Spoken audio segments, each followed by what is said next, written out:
the coolest. He's tired of being God. He's God all the time. People are praying to him all the time. It's boring. But here is somebody who will love him spontaneously, and in order to have that intimacy, he doesn't want this conception of God to interfere.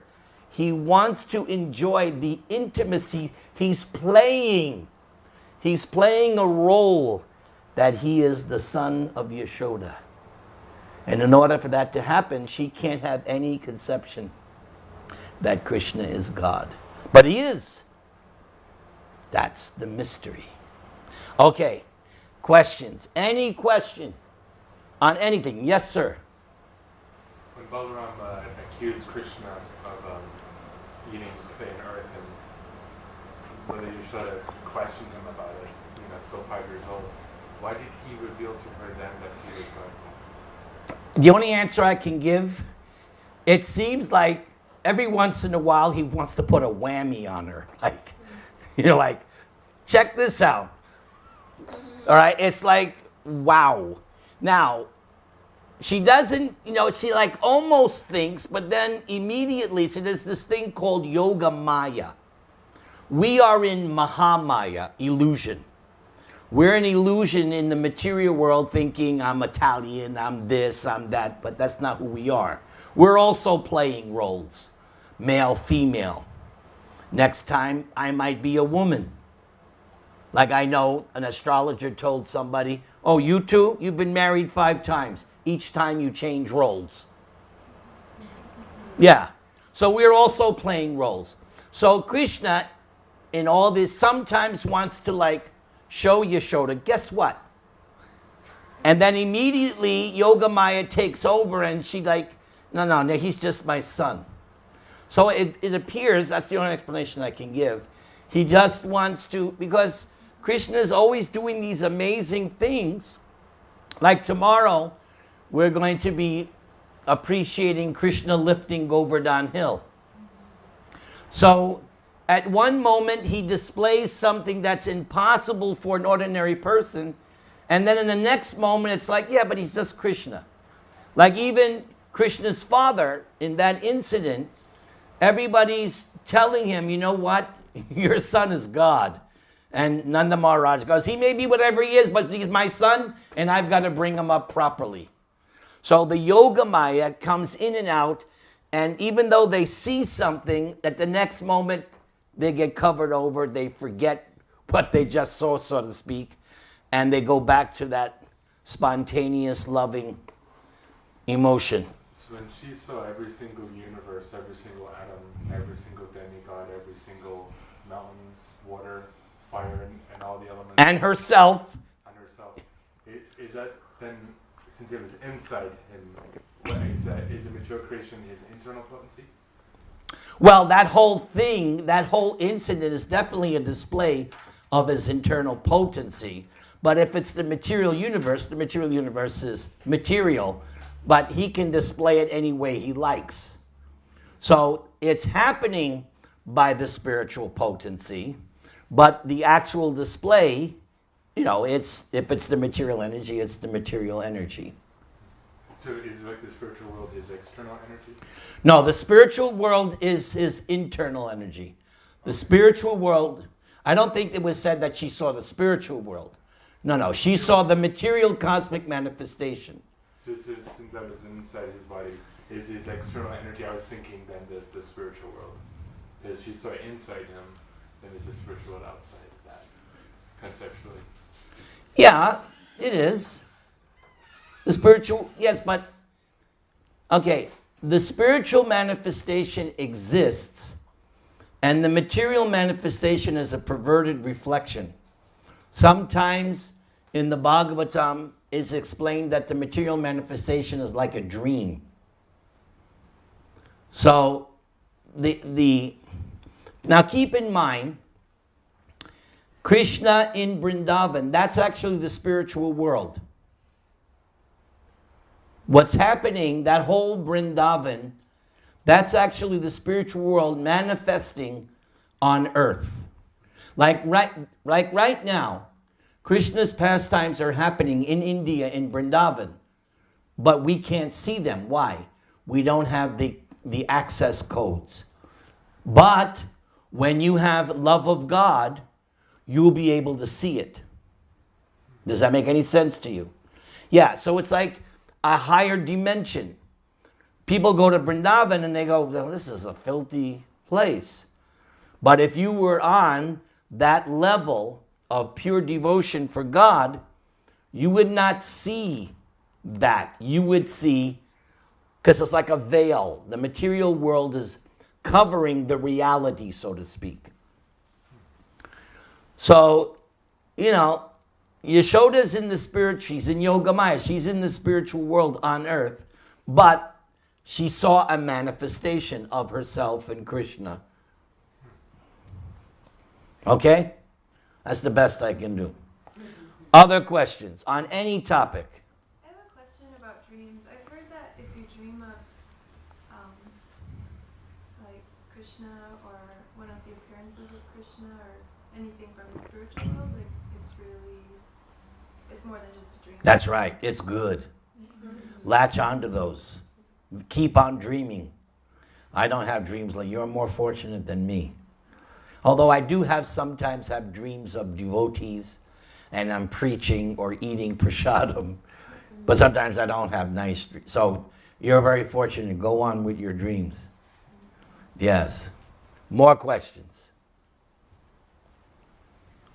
Yes. I guess I'm confused on the storyline because it wasn't the king when Mother Yashoda was pregnant with Krishna. Wasn't the king like trying to? That's Devaki. Oh. See, Devaki. Okay, so that's the quote unquote real mother of Krishna, but they were okay.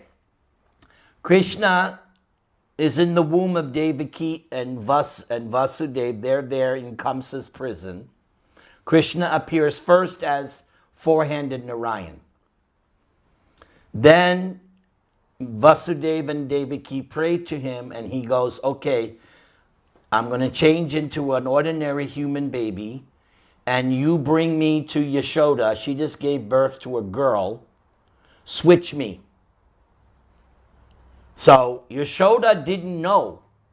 Up until 11 years, Yashoda actually thinks this is my son. Actually, he's not. He was born to Vasudeva and Devaki, but they were switched at birth.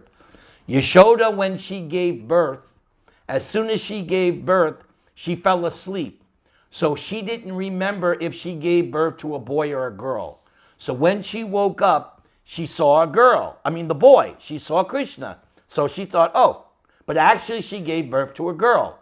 That girl was switched, and so when Kamsa woke up and saw the eighth child of Devaki, he was like, wait a second, it's not supposed to be a girl.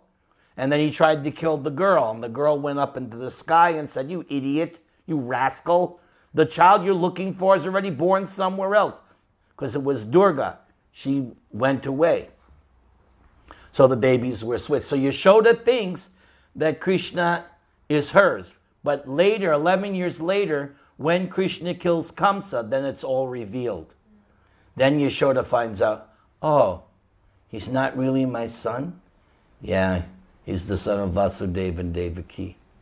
But Vasudeva and Devaki didn't have those first 11 years. Yashoda got those first, and those were special. Devaki missed out. And then even after Krishna returned, he was only with Vasudeva and Devaki for a little while. Then he went to school. Then Krishna married 16,108 wives only. And she gets to be with him in Dwarka. So when he has his 16,000 wives, Vasudeva and Devaki are living in Dwarka. So they get more of association of Krishna later. Okay? And of course, Krishna is always leaving Dwarka to fight some demon. But for the rest of his life, Dwarka is his home, and Vasudeva and Devaki are there. Good enough? Yeah. Did I clear it up? Yeah. More questions. I love questions. You want to start serving, it's fine with me. 7:30, right? Yes. Unless anybody has another question. Why did he have 16,008? I said only. Only, but why? It's called renunciation. It's called detachment. One of Krishna's names is Ananta. He's unlimited. So 16,108 compared to unlimited is a drop in the bucket. But why 16,108? First of all, the 108 are special. There's eight special, and the 16,100 were all gotten at one time. They had been kidnapped by an evil king. And when Krishna killed that evil king, those girls, they had no choice. So Krishna said, what do you want? And they said, well, nobody's going to marry us because we've been kidnapped. We want you to marry us. So Krishna said, okay, come on. So he took them to Dwaraka and had a big wedding of 16,100. The other 8, they all prayed to God throughout their lives that Krishna would be their husband. Like Rukmini, the first one. Rukmini wrote a letter to Krishna saying, I will only marry you, nobody else. Even if it takes 100 births, I'll do whatever it takes. I only want you. And the other queens also, it was a similar thing. They didn't want anybody, they only wanted Krishna, which is something they had developed from previous lives, and now was their chance, their opportunity. But Krishna made it exciting. Like Rukmini, she was supposed to be married to this Shishupal, and Rukmini wasn't sure if Krishna was going to come.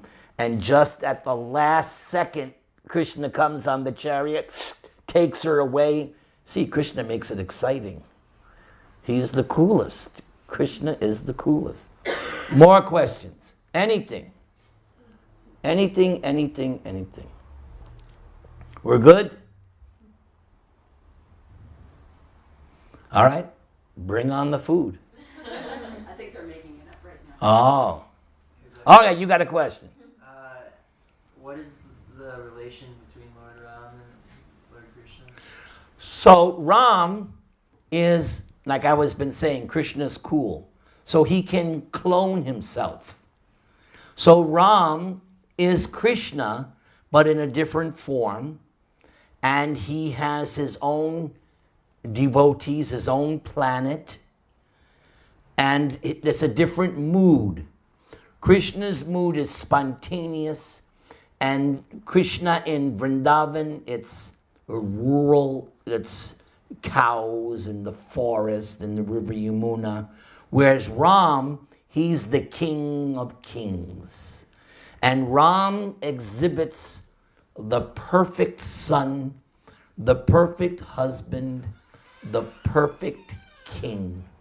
Ram does everything perfectly, you could say to a fault, because he wants to set the highest example as a human being. So Ram is Krishna, he's God, but in a, just like, are you a musician? Not so much. Do you play any kind of musical instrument? At one point, Okay, so imagine you could be the guitarist, the bass, the drum, the singer, and the keyboard player all at the same time. Would that be cool? I wish I could do that, because I can't get people to play my music the way I want.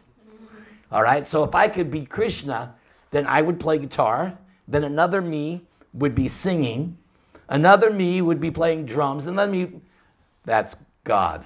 He can do that.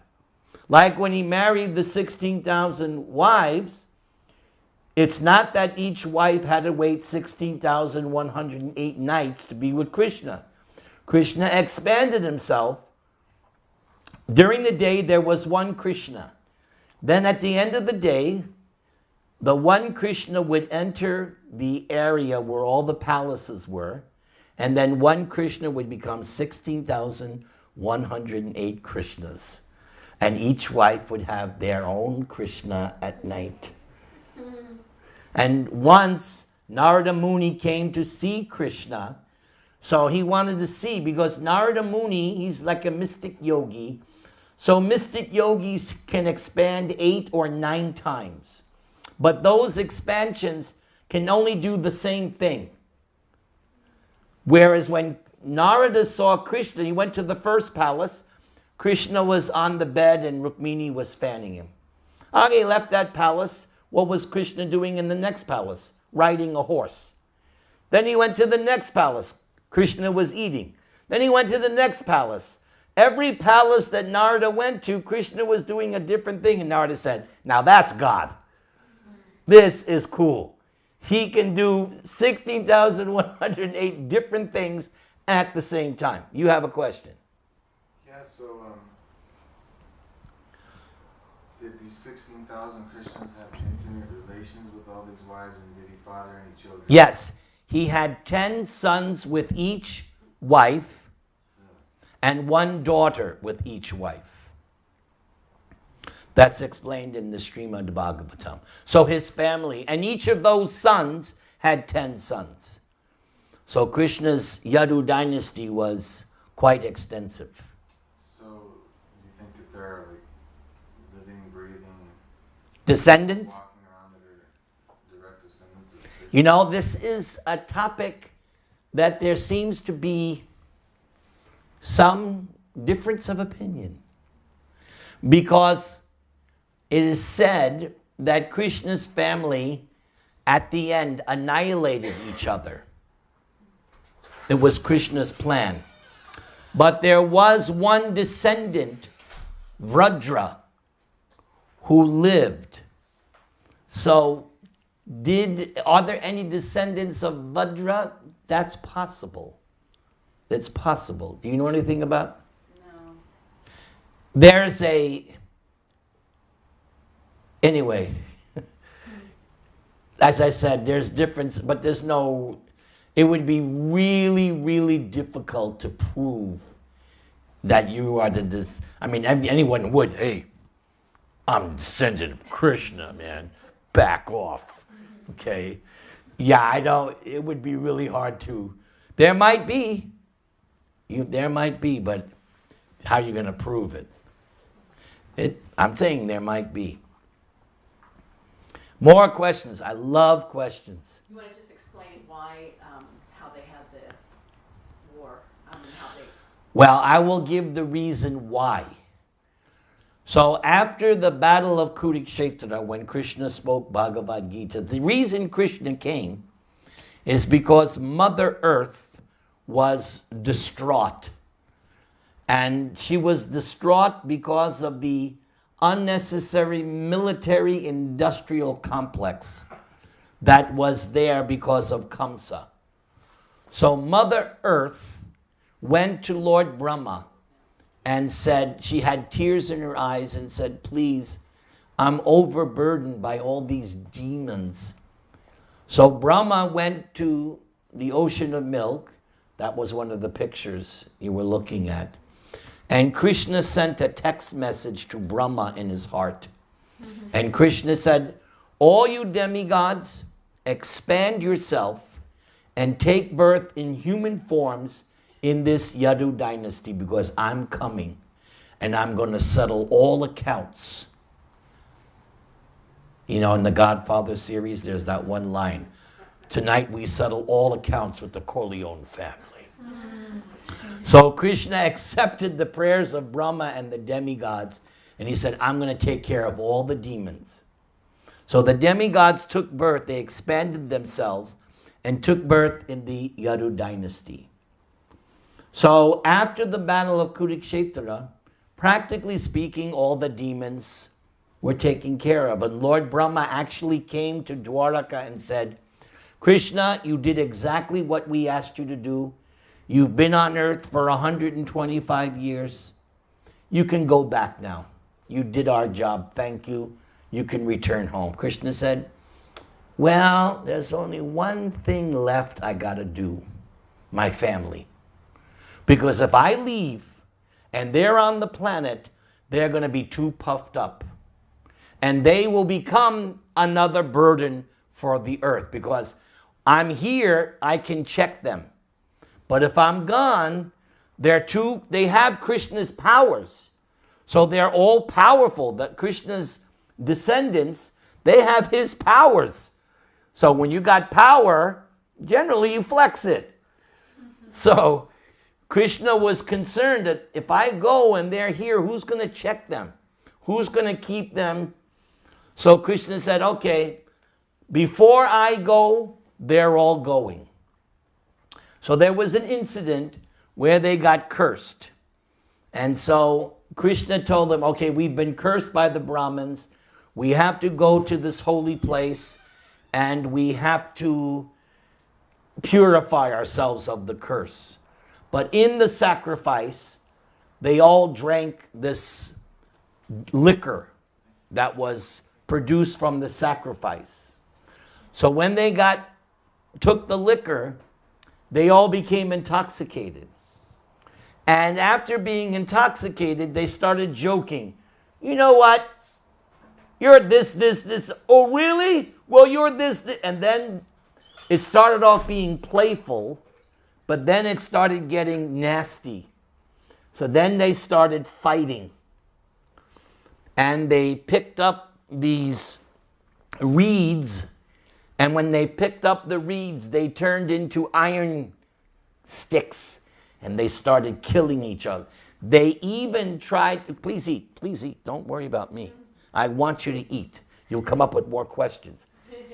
Eat. Manja, my mother used to say. So they even attacked Krishna and Balaram because they were drunk. And Krishna and Balaram had to kill some of their own family. The thing was, so afterwards there was nobody left. So then Balaram produced a white snake from his mouth, got on back of the snake, and went back to Godhead.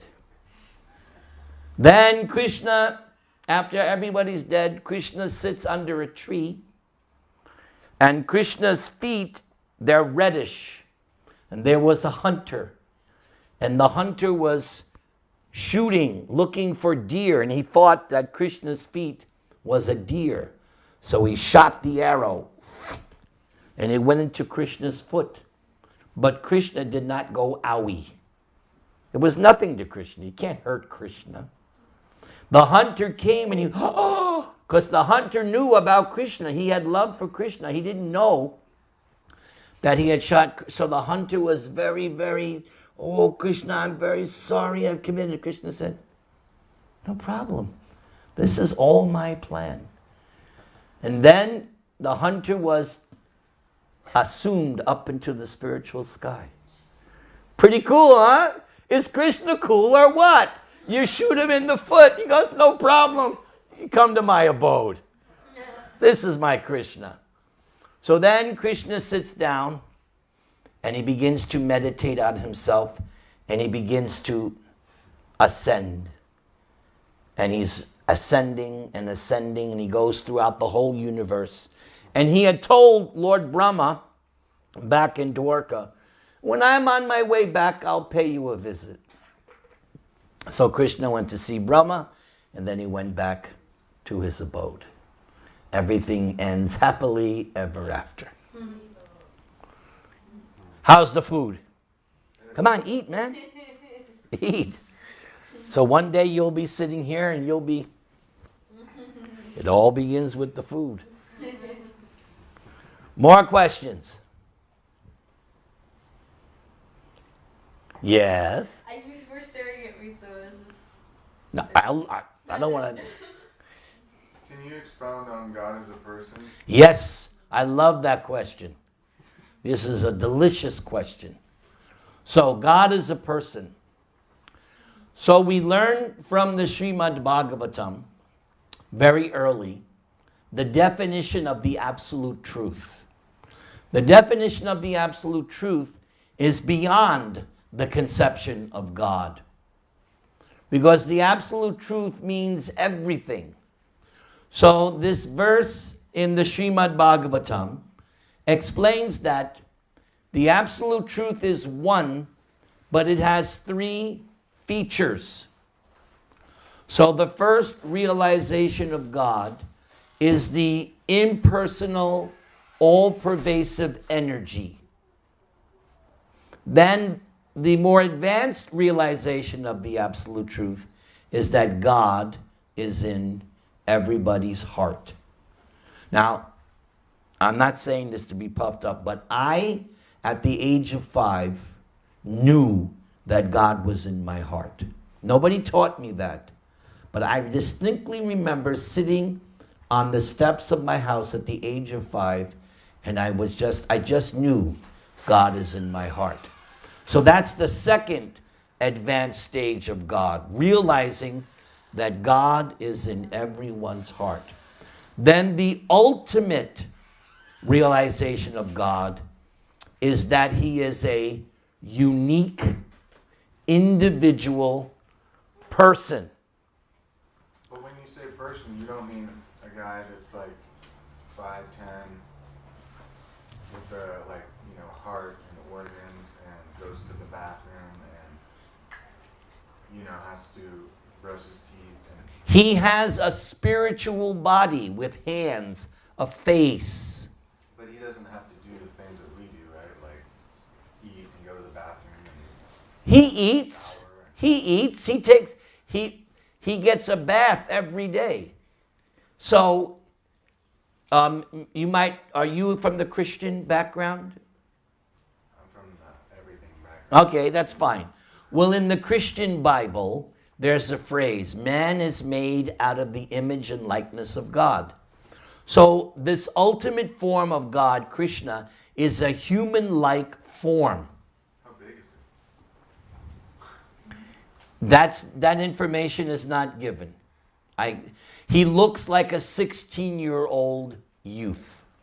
Now, I've never read anywhere the exact dimensions, but he looks like a 16-year-old in the kingdom of God. We're not talking about when he comes to earth, but in his original abode, his eternal form is like a 16-year-old youth. He has hands. He looks like a human being. He eats, he plays, he dances, he kisses. Does he go to the bathroom? I would have to say yes. Because he does all the things. But keep in mind this, though. Keep in mind this. Everything is blissful. Everything is conscious. And everything is blissful. So there's no pain.